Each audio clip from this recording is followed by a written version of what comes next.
I was reborn on the day my sister, Tilda Wright, and I had to pick our husbands. That was when I realized I could hear people's thoughts. I heard Tilda say, "This time, I'm gonna make sure I grab the best husband first." Across the dinner table sat two men, both about the same age. One was Mike Pearson, the older brother who was cold and distant. The other was Phil Pearson, the younger brother, but born out of wedlock.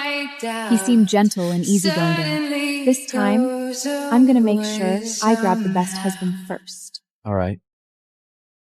"I'm definitely gonna steal you away." A girl's voice echoed in my head. It was Tilda's voice. I glanced at her, but she hadn't actually spoken.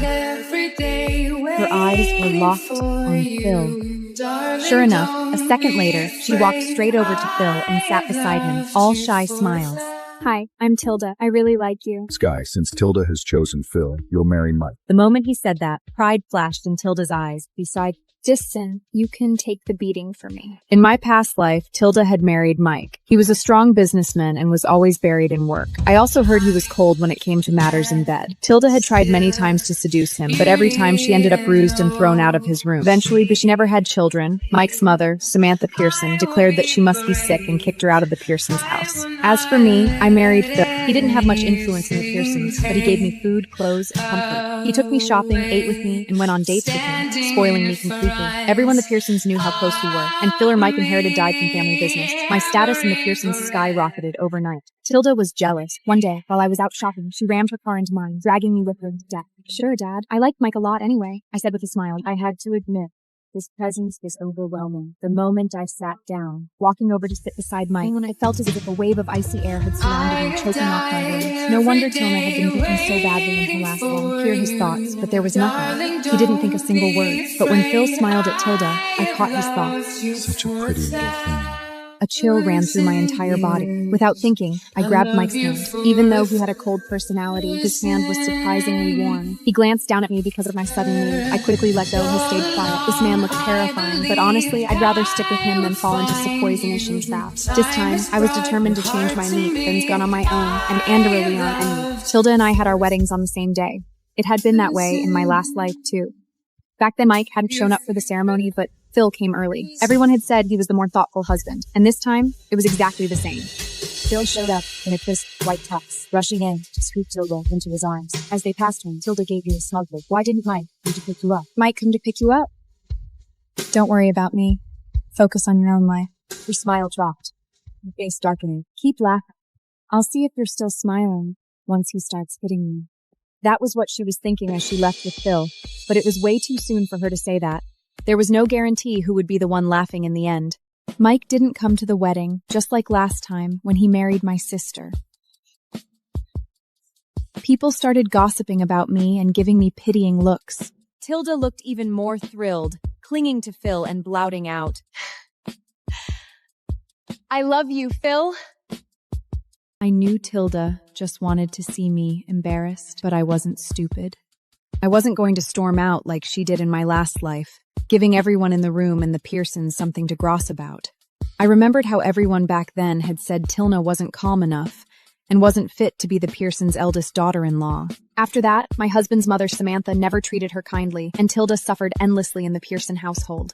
I took the microphone, smiled confidently at the guests, and said, "Mike had an important deal to handle today. When it's time for the toast, I'll be standing in for him. I hope you all don't mind." As soon as the words left my mouth, the whispers in the room stopped. From her seat at the head table, Samantha gave me a look of approval.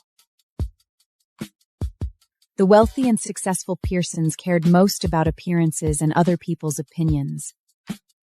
In moments like this, a daughter-in-law had to stay calm and show she could carry herself like the lady of the house. Tilda noticed it as well, and her eyes flashed with anger. "Gross. Just wait till the toast. I'll make sure you embarrass yourself." Honestly, being able to hear people's thoughts felt like a blessing. Having that secret ability made everything so much easier. When it was time for the toast, I lifted my gown and walked toward the stage with a steady pace. Tilda's eyes were glued to me as she silently counted 1, 2, 3, Right at the third beat, I stepped aside to fix my heel, and Tilda went crap. What an idiot. All eyes in the room turned to watch, while Samantha's face darkened with anger. How clumsy! I'm sorry. I didn't mean to. Her words sounded apologetic, but her eyes were burning with resentment. If it were me, I would have chosen to stay low and live quietly this time around. But Tilda couldn't stand to see me living well. So naturally, I wasn't going to let her walk all over me. Because of Tilna's blunder, the wedding ended quickly. From start to finish, Samantha never gave Tilna a pleasant look. But when she looked at me, her eyes were warm with approval. She even took my hand and said, "I'll make sure Mike comes home tonight to keep you company and make it up to you." And sure enough, Mike really did come home that night. He walked in while loosening his tie, looking completely drained. I hurried over to grab his clothes for him. "You must be exhausted today."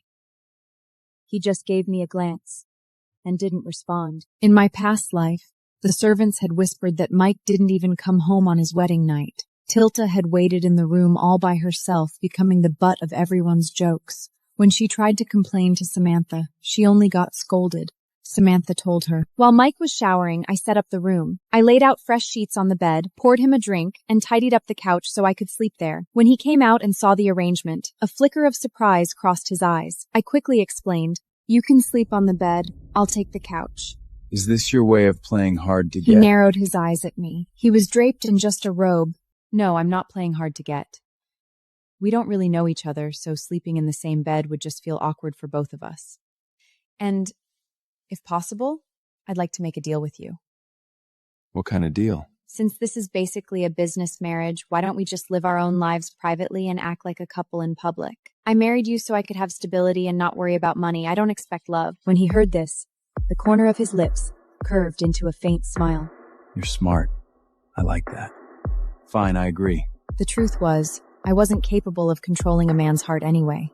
In the Pearsons, his attitude towards me would depend entirely on Samantha's attitude. I had no intention of ending up like Tilda in my past life, targeted and isolated by everyone. That wouldn't do me any good. So my choice was simple. Keep the peace, coexist, and focus on my own goals. This time around, I just wanted to earn money, build my own company, and succeed entirely on my own. I had Mike post a picture of us holding hands on his social feed with the caption, "Newly married." The whole point was to make it look as if our relationship was solid. That was when I noticed his profile was empty other than that one post. He hadn't shared a single thing. A guy like him must live a really boring life. The next morning, Mike woke me up. He was blasting music while doing push-ups, already working out at the crack of dawn. His 8-pack abs and solid legs looked powerful. It was way more impressive than Phil's body, that was for sure. Quit staring. I'm not interested in you. He said suddenly, pushing himself up from the floor. Get dressed, we're going out for breakfast. It was obvious he meant to show everyone we looked like a real couple. Honestly, he didn't seem that hard to get along with. Why had he hit Tilna in her last life? After getting ready, I left the house with Mike. The moment we stepped outside, we ran right into Tilna and Phil, walking hand in hand, close on purpose, making sure I saw them. Her face was full of smugness as she looked me over. Look at her, all covered up. Bet she got hit and is trying to cover the bruises. Her inner voice rang loudly in my head, followed by her satisfied little smile. "How was your wedding night?" she asked sweetly. I was wearing a fitted long-sleeve dress, the kind Samantha preferred. She hated it when her daughters-in-laws dressed trackly, and she had no patience for heavy makeup either. Tilda clearly forgot that, but I wasn't about to remind her. I just smiled. "In the Pearsons, you don't get to call me Sky. You should call me Mrs. Sky, like the rest." "Even Mike hasn't asked me to call you that. What gives you the right? Mike, say something." I could feel Mike's whole presence grow colder. What an idiot. I'll deal with her tonight. He then tugged her hand, trying to warn her to stop talking. But she had no clue how much trouble she was walking into. Phil, what's the Pearsons' first rule of the house? Mike asked softly. Phil immediately lowered his head. Sorry, I'll handle her right now. A second later, he slapped Tilda hard across the face. She looked as if she was about to explode, but she knew better than to challenge Mike. Then grinding her teeth, she muttered. I remembered the Pearsons' first house rule clearly. No one was allowed to disrespect the heir or his wife. You couldn't even call them by name. Breaking the rule meant severe punishment. Callan was the heir. In my last life, I'd memorized every family rule just to survive. After Tilda married Mike, she bullied me constantly. But because of that rule, I never dared disrespect her directly. I thought she would have memorized the rules too, but apparently she hadn't. That was why she still thought she could step all over me in this life. By the time we got to the dining hall, Tilda had already been punished. Her face was pale, her head hung low. For now, she didn't dare make another scene, but under the table, tightening his grip more and more. It's all her fault. She's the reason I have to put up with this crap! In my last life, not long after I married him, he had started abusing me. There was no way out, so I suffered through it. That was why I'd rather be with Mike than him. Tilda had chosen her husband herself this time around. She couldn't blame me. Tilda hadn't changed her clothes. She was still wearing that strapless dress. Noticing Samantha's stare, she quickly forced a smile, looking embarrassed. Samantha arrived, and we all stood up to greet her. She leaned on her cane, ready to tell us to sit back down, until her eyes locked on Tilda. "This is Phil's fault," she said. "He said he wanted to get me pregnant." The second the words left Tilda's mouth, Samantha's face twisted with anger. "How shameless us!" "What happens between you two is your business. Why are you announcing it in public and wearing something so revealing? You're humiliating us!" In my last life, one servant got fired just for wearing shorts. After that, I was extra careful. It was because I lived so cautiously that I barely managed to survive in the Pearsons. But Tilda always assumed my life was easier just because I had a good husband. She never stopped to think, why should a good life depend on someone else? I'm sorry. I didn't know. Tilda stammered, sweating from the pain. Phil hurried to defend her. "It's my fault, Mum. I forgot to remind her." He sounded sincere outwardly, but inside, he was thrilled. Ugh, what a creep. Since Tilda had just joined the family, Samantha let it go and sat down, telling everyone to eat. Mike hardly said a word during dinner, finally set food on my plate. I could feel Tilda's furious glare, as if she wanted to tear me apart. So I smiled even brighter. "Thanks, honey." Samantha's face softened into a pleased smile. Sky, after we eat, why don't you go to the company with Mike and learn a few things? As the wife of the Pearsons' heir, you'll need to understand some of the business. I had expected her to say that. In my last life, she had said the exact same thing to Tilna at the dinner table, but Tilna had refused. "I don't want to learn. I'll just rely on Mike forever." She had pushed away such a golden forever, so when she was kicked out, she didn't have a single dollar to her name. "All right," I answered politely. On the way, I tried to hear his inner thoughts, but there was nothing. I figured it made sense. A man like him wasn't weighed down by worries. When we arrived, he took me straight to his office. Wait here. He said, before hurrying out. Through the glass door, I saw him rushing into a conference room. Curious, I followed. Inside, he was meeting with a Ravenlandian who was trying to sell him the formula for a product he'd developed. I heard the man's voice echo in my head. Good thing I already checked into this beforehand. The Pearsons are loaded. This formula is only worth a few $100. But this time, I'm gonna bleed them dry. I stared at him in shock. His face stayed calm, cool, and professional. You'd never guess he was plotting such a scam. He named his price, a whopping $600,000. Mike hesitated, silent, sensing an opening. The man pressed on. "Mr. Pearson, I promise you this formula will bring you far more than $600,000 in value." Just as Mike was about to agree, I pushed the door open and walked in. I greeted the Ravenlandian man, then picked up the bottle of skincare serum he had developed. I'd only be it wary developed and turned it over in my hand. I'm a woman, so I know skincare. This only has whitening ingredients. Vaden was professional ingredients. It doesn't fight wrinkles or early aging. You're an expert in this, should know better than anyone that whitening is just a gimmick. The effects are barely noticeable. So tell me, what makes this formula worth $600,000? The man froze, caught off guard. Mike leaned back in his chair, clearly entertained, and didn't stop me. That said, this is an imported product. And you've already built up buzz on social media. People recognize your brand and trust it. So, here's what I'll offer you. I held up 2 fingers. 200,000? He asked, surprised. Jake, 200,000 is already a very generous offer. Think it over. Mike said, eyes locked on him. No, I'll give you 2,000. I cut in. The formula was only worth a few $100s at most. 2,000 was already more than enough. The man shot to his feet. Miss, who even are you? How can you suggest such a low amount? How am I supposed to do business like this? Forget it. I won't cooperate. It's not like I have to sell this to you. But the boardroom was where the real drama. He turned to storm out. Right then, Mike said calmly. Wait, I'll give you $200,000. Sign the contract now and then apologize to my wife. The man froze mid-step, then spun back around, delight flashing in his eyes. I didn't understand what Mike was doing and rushed to stop him, but he shook his head at me, signaling me to stay quiet. Mr. Pearson, you really know how to do business. Jake Lambert chuckled, then turned to me. I'm sorry.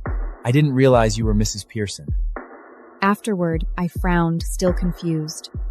That formula was only worth a few $100s. Why would you pay him $200,000? Poured himself a cup of coffee and answered slowly. You've got good business instincts, but you don't understand the market yet. Jake's formula is worthless. I already knew that. What I'm buying is his brand. The formula may be cheap, but the brand is already known to young women everywhere. With a little extra promotion, I'll make that money back easily. And suddenly, it clicked.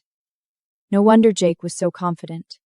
No wonder he walked in here acting as if he held all the cards. Coming here was the right choice. I could actually learn something, he added, his eyes narrowing.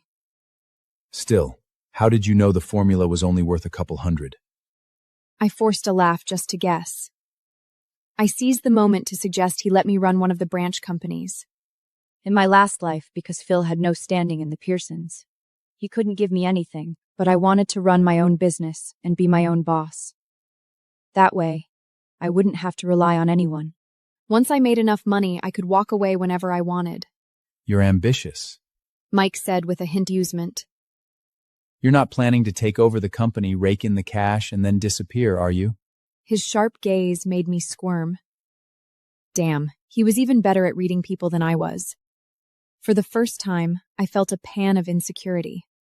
I have a special cheat code, but somehow I'm still no match for him. Of course not. I just wanted to keep myself busy, I replied. Okay, but you're going to learn from me first. That's how you get to run a branch office.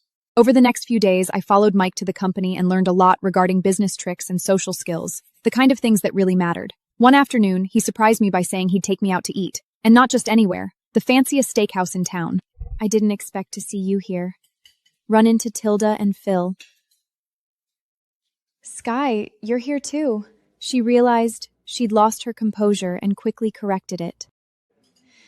Mr. Mike, Miss Sky, you're here for dinner too? A second later, I heard her thoughts loud and clear. Damn it, of all times I had to run into her now. I can't lose face here.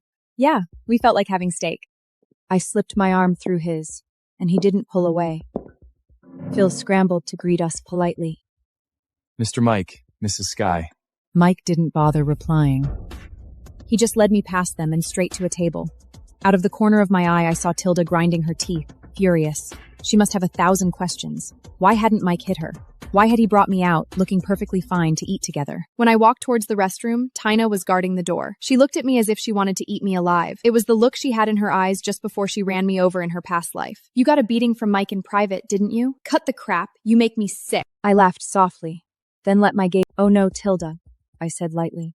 What happened? What is with all those marks? Her eyes flickered with panic, shot me a vicious glare. Mind your own business. It is between me and Phil. She sneered. Just our way of having fun. But I guess you wouldn't know, would you? Mike probably hasn't touched you at all. I almost laughed. She was obviously miserable, yet still forcing herself to brag. I wondered how long she could keep up the act. That is great for you, I said coolly. I hope you two stay very happy. I turned to leave. You witch!